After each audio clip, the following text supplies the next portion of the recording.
गोविंद जायसवाल पढ़ते थे स्कूल में, तो बहरहाल वो उन्हीं के आसपास का या उन्हीं की बस्ती का या दूसरी बस्ती का बहरहाल कोई अमीर लड़का था, उससे दोस्ती हो गई। वो किसी दिन अमीर लड़के के साथ चले गए उसके घर पे। अमीर बाप ने अपने घर के आंगन में गरीब आदमी को देखा, फटे हुए कपड़े, पसीने की बदबू, उसको बड़ी इंसल्ट लगी। हालांकि अमीर हो या गरीब, जाना सबको कब्र ही में है।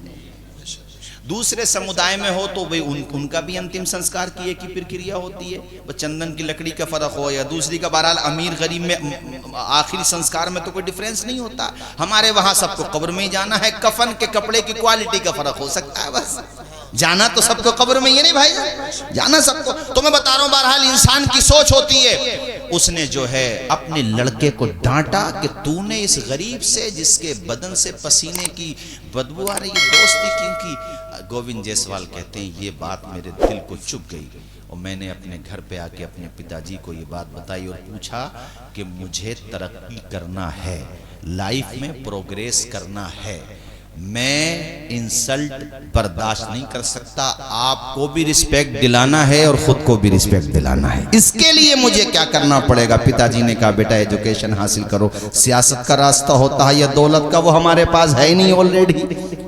भाई दौलत तो है ही नहीं, सियासत भी गरीबों की कहाँ है। जो 2-2 करोड़ के टिकट बिक रहे हो तो गरीब कहां से आ जाएंगे बेचारे। तवज्जो है कि नहीं। तो मेरी बात सुनो मेरे भाइयों, वो कहते हैं कि एजुकेशन मेरे पापा ने बताई, मैं पढ़ता रहा। हम ये समझते थे कि सबसे ऊंची पोस्ट, सबसे ऊंचा मनसब लेखपाल का होता है, मैं उसी लिए पढ़ रहा था और मेहनत करता था, खूब अच्छे नंबरों से पास होता था। मुझे किसी ने बताया जब पढ़ना ही है, संघर्ष करना ही है, आगे बढ़ना ही है, तो फिर तुम्हें मैं बताऊं कि या तो पीएम बनो या सीएम बनो, वो तुम बन नहीं सकते। आखिरी ऑप्शन है कि डीएम बनो, वो एजुकेशन के जरिए बन सकते हो, मेहनत करोगे तो बन सकते हो। गोविंद जायसवाल कहते हैं मैंने मेहनत की और इतनी मेहनत की कि मैं खूब पढ़ता था, रात दिन मेहनत करता था, बाप मेरा रक्षा चलाता था। मैं जब दिल्ली गया वहां पे ट्यूशन पढ़ा करके उन पैसों से मैं अपने खाने का चाय का इंतजाम करता। चाय के बारे में बताते हैं कि मैं आधा कप चाय पीता था, इतने पैसे नहीं थे कि मैं 1 कप चाय पी लेता। खाना भी मैं औरों के मुकाबले में बहुत लोकल दर्जे का खाना खाता था। अपने दोस्तों की तरह मटर गश्ती नहीं करता था। 17-17 घंटे 18-18 घंटे पढ़ता था। गोविंद जायसवाल अपनी हिस्ट्री बयान करते हुए कहते हैं इससे ज्यादा अगर मैं मेहनत करता तो मर जाता। उधर घर पे हमारे पापा के पांव में सेप्टिक हो गया, यानी वो रक्षा भी नहीं चला पा रहे थे, ऑपरेशन भी होना था। ऑपरेशन करने के लिए अच्छे डॉक्टर की जरूरत थी, मगर गुर्बत की वजह से जिस तरह से भी जहां हुआ ऑपरेशन किया गया। कहते हैं ये जिंदगी आपको संघर्ष करना सिखाती है, मगर साहिबो फुलसिंगा के मेरे दीनी भाइयों, जब निकाह मंजिल पे हो तो आपको मंजिल नजर आती है, रास्ते की रुकावटें नजर नहीं आती हैं। और कामयाबी वही हासिल करता है जिसकी रगों में खून से ज्यादा मकसद को पाने का जुनून दौड़ रहा हो। कामयाबी वही हासिल करता है जिसकी निगाह के सामने उसका गोल हो, जिसकी निगाह के सामने उसका मकसद हो। कारी ज़ैगम साहब इंसान मेहनत तो करे। ए फुलसिंगा के लोगों हिम्मत करो, हौसला करो। हम ना पढ़ सके मगर बच्चों को पढ़ाएंगे, बेहतरीन लॉयर बनाएंगे। उलमा पैदा करने के लिए, हुफ्फाज पैदा करने के लिए तुम बस्ती वालों ने रईसुल उलूम को कायम किया हुआ है ही। बच्चे हमारे यहाँ उलमा बनते रहेंगे और बुनियादी तालीम तो हम सबको दिलाएंगे ताकि हमारे बच्चों को पता चले मोहम्मद अरबी के गुलाम हैं सल्लल्लाहु अलैहि वसल्लम। पाकी नापाकी जान जाएं, हलालो हराम जान जाएं। उसके बाद फिर हम बेहतरीन स्कूलों में भेजेंगे। हमें नौकरी करना पड़े करेंगे, लेकिन एजुकेशन का खर्चा उठाएंगे। हम बच्चों को पढ़ाएंगे, आधी रोटी खाएंगे मगर बच्चों को पढ़ाएंगे। और से बोलो, बच्चों को पढ़ाएंगे। इंसान मेहनत करे क्या नहीं कर सकता है मेरे साथियों। गोविंद जायसवाल कहता है मैंने मेहनत की, यहाँ तक के यूपीएससी एग्जाम जो नंबर 1 एग्जाम होता अपने मुल्क का और बहुत भारी एग्जाम होता है, वो कहते हैं मैं पहले से उसकी तैयारी करता था। मैंने सारे पेपर्स निकाल लिए। अब नंबर आता है, बहुत तेजी से सुना रहा हूँ, नंबर आता है इंटरव्यू का। इंटरव्यू देने के लिए बड़े बड़े टॉप के प्रोफेसर्स बैठे हुए होते, उनके सामने मैं अपने फटे पुराने कपड़ों में जाता तो मुझे अच्छा नहीं लगा। मैंने अपनी बहन को फ़ोन किया, उसके पास 2000 रुपये रखे थे, जमा पूंजी बेचारी की 2000 रुपये थी। उनकी शादी हो चुकी थी, प्रेग्नेंट थी वो। कहते अल्ट्रासाउंड वगैरह के लिए, कहते मेरी बहन ने बगैर अल्ट्रासाउंड के, यानी हमारी बहन के घर पे बगैर अल्ट्रासाउंड के डिलीवरी हुई, और उसने वो सारे पैसे मुझे बगैर बताए 2000 रुपये भेज दिए। उससे मैंने सलीके कपड़े पहन के मैं आखिरी सीढ़ी थी, इस सीढ़ी पे मैं चढ़ जाता तो मुझे कामयाबी मिलने वाली थी। मैं पहुंचा, मैंने जाकर के इंटरव्यू में डरा नहीं, मैंने ये नहीं सोचा कि ये बड़े बड़े प्रोफेसर्स हैं, बल्कि मैंने ये सोचा मैं जो जानता हूं बगैर हिचकिचाहट के, बगैर किसी हेजिटेशन के अपनी बात रखूंगा। मैंने इंटरव्यू दिया, सक्सेस हो गया। जब मैं बाहर निकलने लगा तो मुझसे उन लोगों ने पूछा आपकी उम्र अभी सिर्फ 22 साल है, अगर फ्लॉप भी हो गए तो जिंदगी में दोबारा मौका मिलेगा। मैंने बहुत कॉन्फिडेंस के साथ कहा कि सर मैंने फ्लॉप होने के बारे में सोचा ही नहीं है। कहा तुमने क्यों नहीं सोचा? कहा मेहनत ही इतनी की है कि मुझे यकीन है कामयाब हो जाऊंगा, मुझे अपने ऊपर बिलीव है कि मैं कामयाब हो जाऊंगा। मैंने संघर्ष इतना किया है, आंखों में अरमान लिया, मंजिल को अपना मान लिया, फिर मुश्किल के आसान किया, जब ठान लिया तो ठान लिया। मैं बाहर तो उन्होंने ये जवाब सुन के बहुत खुशी का मुजाहिरा किया। जब रिजल्ट आया तो मुझे, अरे किसी को 200, 300, 400 जो आखिर के नंबर रैंकिंग होती है ना, वो भी मिल जाए तो खुशी में पागल हो जाता है वो। कहते हैं मुझे ऐसी रैंकिंग मिली कि उस रैंकिंग पे मेरा डीएम बनना कंफर्म था। मुझे 42वें नंबर की रैंकिंग मिली, 42वें नंबर की। जब मैंने रिजल्ट देखा, खुद कहते हैं कि कितनी खुशी थी मुझे, मैं अपनी खुशी को शब्दों में बयान नहीं कर सकता। सबसे पहली, अब मैं वो बात बता रहा हूँ कि बाप को रुलाओ तो गम में नहीं, खुशी में रुलाओ। ये सुना रहा था इसलिए ये बात मुझे याद आ गई। कहते मैंने सबसे पहली जो कॉल की तो अपने पिताजी को कॉल की। कहते मेरे पिताजी का कोई रिप्लाई नहीं आया, कोई जवाब नहीं आया। फिर मैंने गहराई से कान को थोड़ा और मुतवज्जे किया तो सिर्फ मुझे रोने की आवाज आ रही थी। पिताजी खुशी की वजह से इतना रोए कि वो जवाब ही नहीं दे पाए, और उन्होंने सिर्फ इतना कहा कि बेटे तुमने करके दिखा दिया, आज तेरे बाप की उम्र बढ़ गई है। अरे उम्र बढ़ती नहीं है, मेरे कहने का मकसद ये है कि एतमाद बढ़ गया, जिंदगी जीने का एक मकसद मिल गया।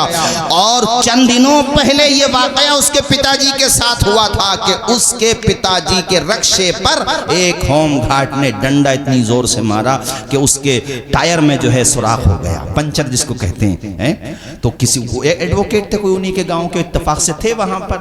तो उस एडवोकेट ने उससे कहा होमगार्ड से, तुम्हें पता है इनके बेटे यूपीएससी एग्जाम निकाल रहे हैं? इतना जब सुना तो उसने मजाक सा उड़ाया, इनके बेटे।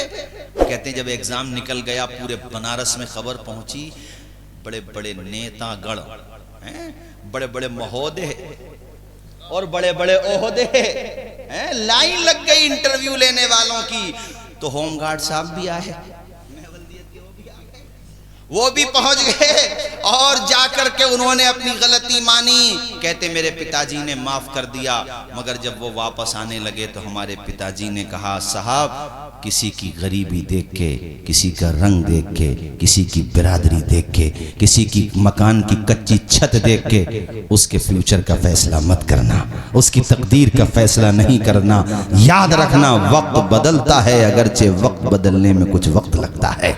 जब इंसान संघर्ष करता है, जब इंसान मेहनत करता है, जब इंसान कोशिश करता है तो यकीनन उसे उसका फल मिलता है। संघर्ष की राह जो चलता है, हालात वही बदलता है। जिसने रातों से जंग जीती है, सूरज बनकर जरूर चमकता है।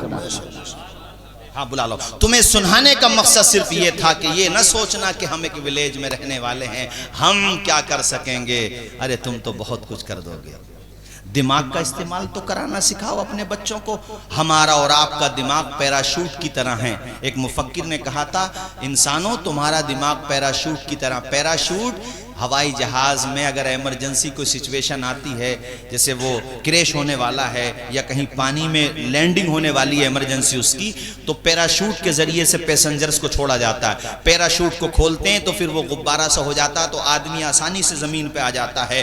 पैराशूट की तरह है इंसान का दिमाग, अगर नहीं खोलोगे तो जिंदगी की खलाओं में सफर नहीं कर सकोगे।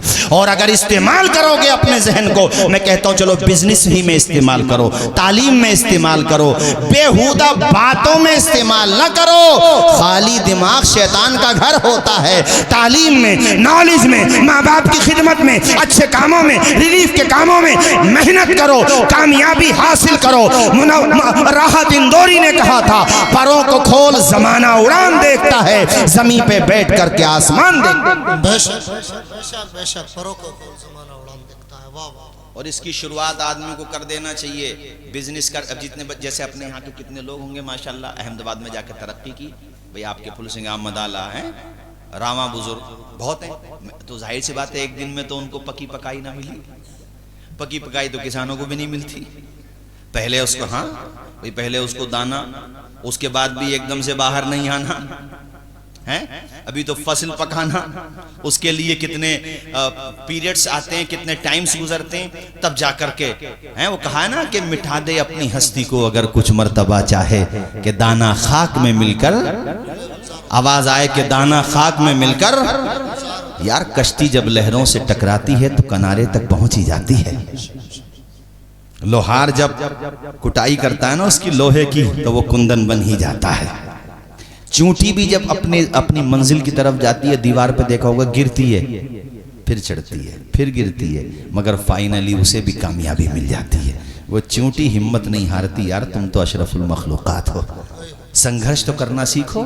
सिर्फ बैठकों पे बैठ के किसी के कपड़ों पे तबसरा करने से, किसी ने अच्छा मकान बना लिया, टाइल्स लगा ली, तरक्की कर ली, उसके बारे में तबसरा करने से तो ना कल मसला हल हुआ था, ना आज मसला हल हुआ है, बल्कि मसाइल पैदा और हो जाएंगे।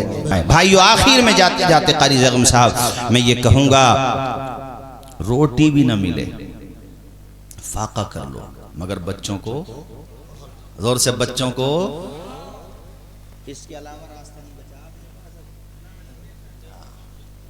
बाकी में कुछ और, आप तालीम पर ध्यान दें। अपने बच्चों को दुनिया की खलाओं में परवास करना सिखाएं। अंजाम उसके हाथ है, आगाज करके देख, भीगे हुए परों से परवास करके देख। पढ़ाने का मन बना लो, ठान लो कि भैया बता के गए थे, कुछ भी हो जाए मगर बच्चों को पढ़ाना है। आवाज आए बच्चों को। कुरान शरीफ तभी तो बेटा पढ़ेगा कब्र पे जाके जब पढ़ा हुआ होगा। हाफिज कुरान बनाना भी बहुत बड़ी बात है। और वो हाफिज ये सोचें कभी अपना मन छोटा ना करें, यार सैलरी कम है, ये तो गलती है। इंसानों की कम दे रहे हैं सैलरी, मुसलमान सैलरी तो बढ़ानी चाहिए, मगर कम भी दें तब भी दिल थोड़ा ना करें, इसलिए कि दुनिया तुम्हें इसका सिला दे ही नहीं सकती है। तुम तो कुरान पढ़ते रहो, तिलावत करते रहो, बच्चों को पढ़ाते रहो, तुम्हें तो मकाम इतना बुलंद मिलेगा कि जब जन्नत में रब के करम से, रब के फजल से एंट्री करोगे, रब फरमाएगा, ओ हाफिज कुरान पढ़ना शुरू कर दे। कुरान तरतील के साथ पढ़, ठहर ठहर के साथ पढ़, कुरान पढ़ता जा, आगे जोर से आगे, आखिरी मंजिल तेरी वही होगी जहां वन्नास की आखिरी सीन होगी। तो कितना ऊंचा मकाम मिल गया है, फजल रब्बुल औला। और क्या चाहिए, मिल गए मुस्तफ़ा, और क्या चाहिए। इसलिए हुफ़ाज़ उलमा कुर्रा से मैं कहूँगा कि ये देखो, मसाजिद में जो मकतब पहले अपने यहाँ पे चल रहा, मकतब यहाँ पे तो चलो मदरसा है ही माशाल्लाह, मस्जिदों में मकतब चलते थे नहीं चलते थे? पहले हाफिज साहब पढ़ाते थे, नाजरा पढ़ते थे। अब मुझे ये फिक्र होने लगी है, मैं देखता हूँ अपने इलाके में ये रिवाज ख़त्म हो गया। तनख्वाह भी बढ़ाओ और ये बच्चों को भी पढ़ाओ, मकतब की सूरत में भी, मसाजिद में भी। अरे मस्जिद नबवी ही में तो सबसे पहला मदरसा कायम हुआ था। सुफ़ा का चबूतरा, असहाबे सुफ़ा वहीं पे तो पढ़ते थे। अल्लाह अकबर, उनकी भी बड़ी प्यारी दास्तान है। खाने को खुदा की कसम खाना तक नहीं होता था। कितनी दफ़ा तो ऐसा, हज़रत अबू हुरैरा कहते हैं, इतनी भूख थी कि भूख की वजह से मैं बाहर आ गया। अबू बकर सिद्दीक आए तो मैंने ये सोचा कि ये मुझसे खाने को कहेंगे, मगर वहाँ पे भी कुछ नहीं था। हज़रत उमर आए, कहते हैं फिर जाने आलमीन आ गए, मेरा चेहरा देख के समझ गए मुस्तफ़ा के अबू हुरैरा को खाने की ज़रूरत है। घर पे ले गए हुजूर, कहा आयशा घर पे कुछ है? कहा हुजूर एक प्याला दूध है। हुजूर ने इरशाद फरमाया, अबू हुरैरा ये दूध का प्याला पकड़ो। अबू हुरैरा कहते हैं मैं सोच रहा था हुजूर फौरन कह दे तो मैं फौरन पी जाऊं। भूख इतनी थी, मगर हुजूर ने कहा अबू हुरैरा रुको, अभी अपने साथियों को भी बुला करके लाओ। जरा जोर से बोलो ना यार सुभान अल्लाह। अपने साथियों को भी, अब सारे साथी आ गए, अब वो सब आ गए। हुजूर फरमाते हैं अबू हुरैरा सबको पिलाओ। अबू हुरैरा जानते थे, मगर फिर भी इंसानी एक तकाजा होता है यार।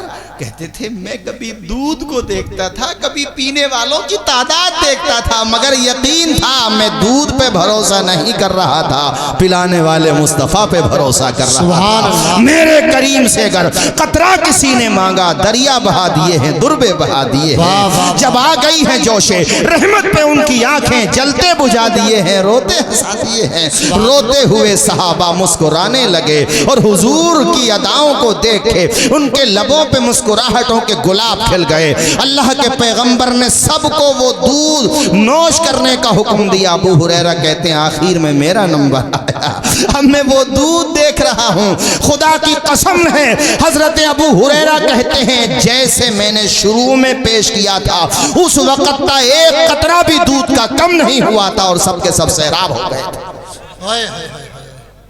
अब फिर भी कोई कहता हुजूर हमारी तरह है तो उसे आईने में मुंह देखना चाहिए। गलत तो नहीं कहा मैंने, है हुजूर की तरह 70 सहाबा थे कमोबेश। बहरहाल मुताद्दिद सहाबा कराम थे। काफी दिनों के बाद हदीस सुना रहा हूं, तो चूंकि कैमरे लगे हुए हैं और मैं ये चाहता हूं कि स्टेज से शायर हो, खतीब हो, नकीब हो, कसे बाशद कुजा बाशद, गैर शरी न वो तकरीर करे न वो शेर पढ़े। बेशक बेशक बेशक। चूंकि फिर होता यह है कि अहले सुन्नत के उलमा की जगहसाई होती है, लोग उसका मजाक उड़ाते हैं। तो जो भी बात हो, इसलिए भाई मैंने खुद भी कह दिया इंसान हूं, चूंकि अब अचानक याद आ गई हदीस तो मैं बता रहा हूं। 70 थे या 60 थे कमोबेश, बहरहाल तादाद इधर उधर हो सकती है, लेकिन थे अच्छे खासे, थे अच्छे खासे। सबको हुजूर पाक ने वो दूध सबने नोश कर लिया हुजूर के हुक्म से। अबू हुरैरा कहते हैं अब बस मेरा ही नंबर था, वो कहते हैं मेरा ही नंबर था। मगर आका की शान देखो, आका ने मैंने कहा हुजूर आप नोश फरमा लें, कहा नहीं अबू हुरैरा आप पियो। कहते मैंने पिया, जिसको कहते हैं ना खूब तबीयत से पिया। हुजूर ने फरमाया और पियो। क्या बात, और पिया। आप फरमाते फुल हो गया मामला, नहीं समझे, यानी गुंजाइश न रही। हुजूर ने कहा हो गया। अबू हुरैरा कहा या रसूल अल्लाह, अल्लाह अकबर, या रसूल अल्लाह, अब गुंजाइश न रही। आमिना के लाल ने सबको सैराब कर दिया। एक तरफ मुस्तफ़ा का इख्तियार देखो कि एक प्याला दूध को मेरे आका ने 70 सहाबे कराम कमोबेश आपने उनको पिला दिया। अल्लाह अकबर कबीरा। दूसरी तरफ असहाबे मुस्तफ़ा का सब्र देखो कि खाने को रहे ना रहे, पीने को रहे ना रहे, मगर सीने में इल्म रहना चाहिए, हाथों में कलम रहना चाहिए। यही आज मैं आपको पैगाम दे रहा हूँ। पहनने को जूता रहे ना रहे, पहनने को आपके पाँव में पहनने को जूता रहे ना रहे, बदन पे पहनने को बेहतरीन कोट पैंट अच्छे कपड़े रहे ना रहे, सर छुपाने को छत रहे ना रहे, मगर सीने में इल्म रहे, हाथों में कलम रहे। वमा अलैना इल्लल बलाग। अस्सलामु अलैकुम व रहमतुल्लाहि व बरकातुहू।